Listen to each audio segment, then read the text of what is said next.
পৃথিবী জুড়ে বিপন্ন মানবতার চিত্র তুলে ধরতে রাজধানীতে আজ শুরু হয়েছে শিল্পী সাইদুল হক জুইসের কাগজের তৈরি অবয়ব প্রদর্শনী।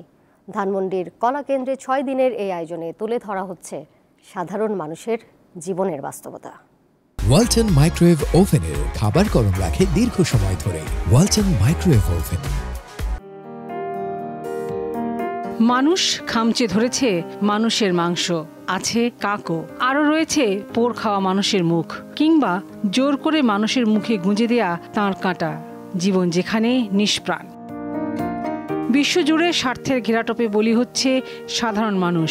বীভৎস এই বাস্তবতা তুলে ধরতে কাগজ দিয়ে শিল্পী সাইদুল হক জুইস তৈরি করেছেন নানা অবয়ব। এখন যে সারা পৃথিবীর অবস্থা, এই হানাহানি, মারামারি, কাটাকাটি, এটা কারা? এটা তো রাজনীতিবিদরাই করেছে। তাদের রাজনীতির কারণে মানুষটা নষ্ট হয়ে যাচ্ছে। তারা তো আর্থিকভাবে অনেকভাবে লাভবান হচ্ছে। কাদেরকে ঠকিয়ে? সাধারণ মানুষকে ঠকিয়ে।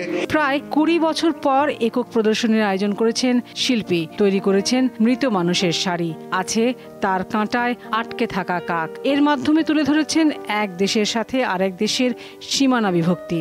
একটা জাতির সাথে আরেকটা জাতির, একটা দেশের সাথে আরেকটা দেশের কিন্তু আমরা মূল ব্যবধানটাই হচ্ছে তার কাঁটা দিয়ে।